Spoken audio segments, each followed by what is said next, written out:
Come along on the strange trip through the bizarre world of sheep farming and parenting in Lamb. Directed by Valdemar Johansson in his feature film debut, he co-wrote the movie along with somebody I believe is pronounced Sion, S-J-O-N. I apologize if I butchered either of those names. And stars Noomi Rapace, who was in Prometheus and the girl with the ... movies that didn't have Rooney Mara in them. And there are a couple other actors that are Icelandic, and I'm not even going to attempt to pronounce their names because I'm not very good with foreign names. I apologize. But this is set in rural Iceland where Maria, Noomi Rapace's character, and her husband, Ingvar, are living a simple life. They have, sheep that they, farm, that they raise and everything that they tag, and obviously they have the means to live a quiet life. And considering, how Iceland is set up, especially rural Iceland, even though I'm not that familiar with a lot of it, if any people from Iceland or they have lived in Iceland happen to be watching this, let me know how some of the landscape in Iceland is, because it's very picturesque. It was dreary yet beautiful at the same time.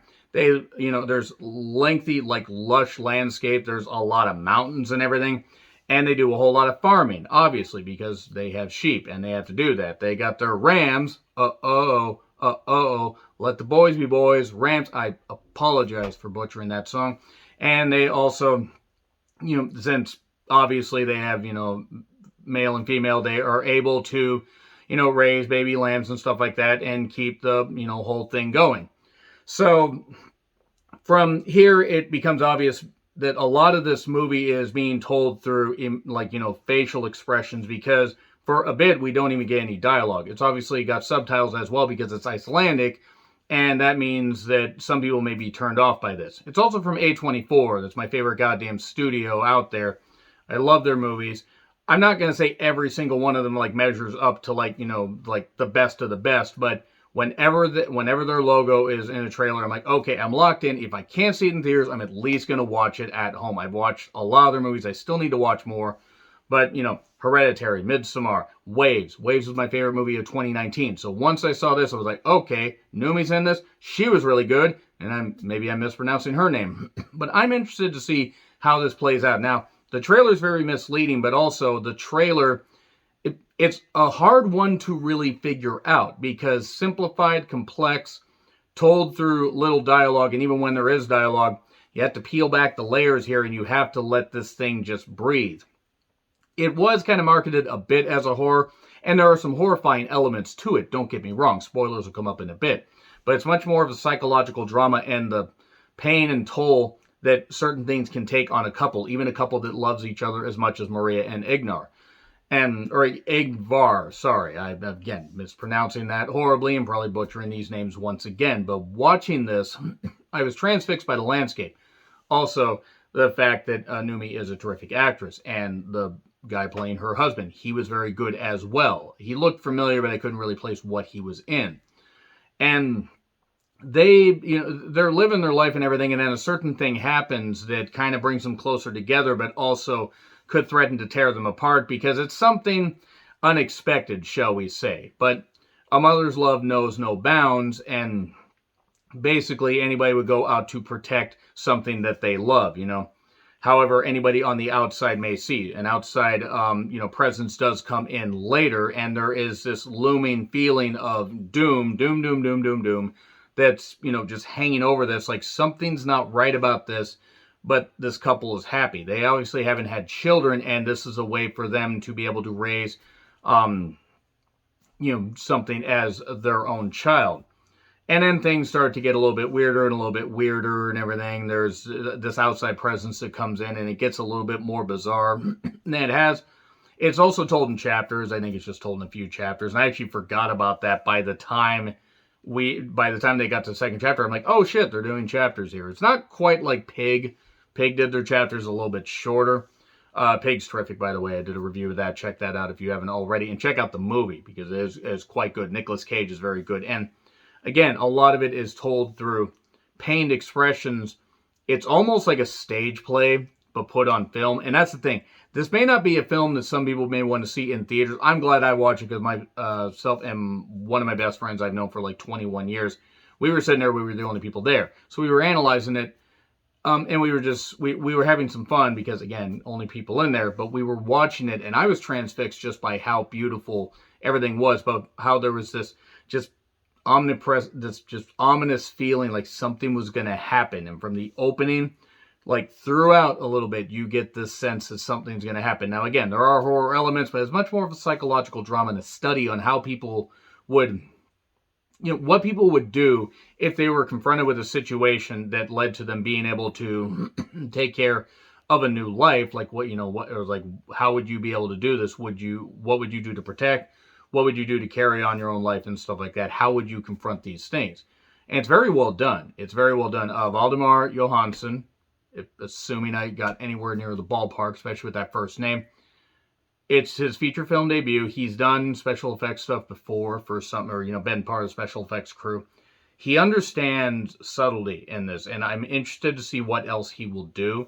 A24, I hope, does work with him again, because I think he showed the chops to be able to direct something that isn't for everybody, but if you give it a chance, don't go in thinking it's going to be straight horror and everything, we're going to get this weird kind of stuff and the sheep are going to revolt and everything. It's going to be like that movie where the sheep turned into zombies. I forget the name of it. Was it Black Sheep?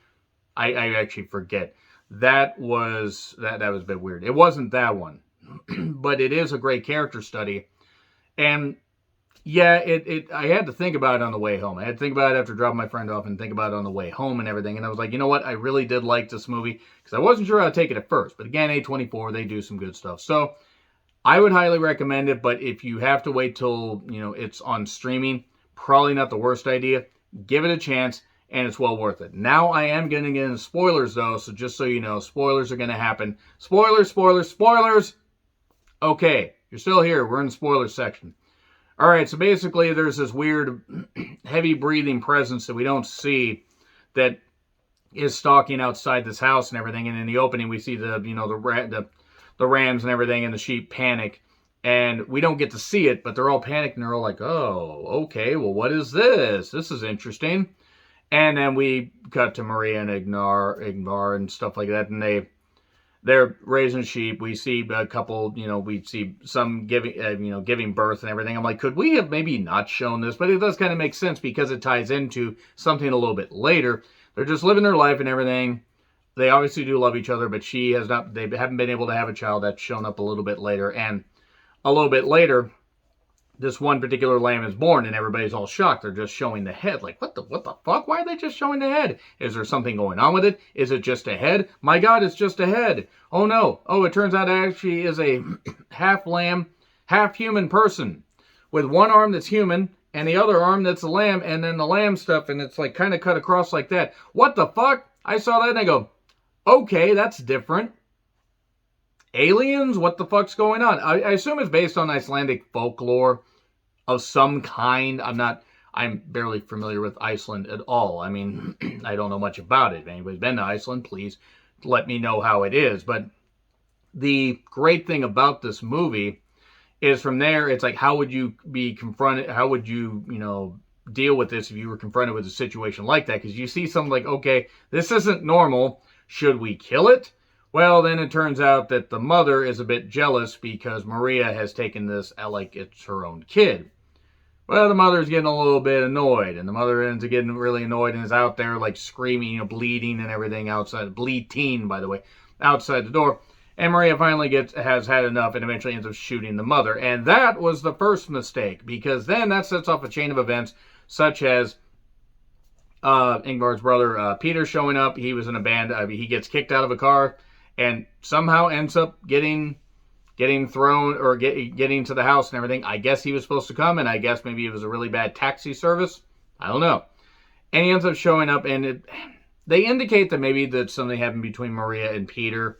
Maybe Peter was just horny because she was the only woman there. I wouldn't blame him. She's a beautiful woman. But still, the whole point is, he doesn't know how to take to this half lamb named Ada, that is named after their most recent child that they lost.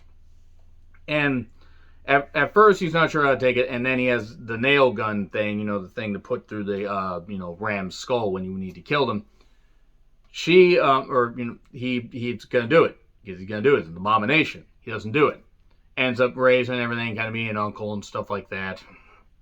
And then more stuff starts happening, like Peter ends up getting, kind of kicked out of the house, seemingly after staying there for a while. There's not really an indication about how much time passes. And then, well, they have a dog that ends up dying off camera, thankfully. That's my one thing. Animal violence, I'm not really all for.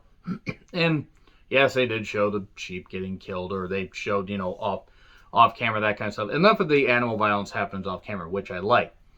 And the dog ends up getting killed because the dog tries to attack whatever it is that's trying to get at the house. Well, what is trying to get at the house? Well, fortunately, the cat ends up being okay. In fact, the cat actually reminded me of a cat I used to have that was about 25 pounds. Yes, he was a big boy. Kind of like the producer. But anyway, it turns out that after Peter leaves, this is pretty much near the end of the movie. Ingvar's out with Ada and suddenly gets shot. What the fuck? Gets shot with the goddamn nail gun. What the fuck? Who shot him? Peter came back because he's going to take the kid as his own. No, there's a weird half-human, half-ram grown-up thing that did this. That's been roaming the mountains. Okay. I guess that kind of makes sense as far as how a child that's half-lamb or half-sheep, half-human got created. And he's just staring because it makes sense. People are like, well, what the fuck's going on? People might think, what the fuck's going on? That's a half-human, half-sheep that shagged an actual sheep to create this hybrid. And you killed the mother. Gonna get revenge. And Maria's like all panicked and everything, this kind of stuff. She then and Ada gets taken away because that's his kid or its kid. And then Maria's just upset, doesn't know what the fuck's gonna happen. And that's basically where the movie ends. Okay, again, it's not for everybody, but A24 knocked it out of the park here. Valdemar Johansson really knocked it out of the park, and Noomi Rapace deserves a lot of credit here. And there was good acting. There just wasn't a lot. There were 3 main cast members.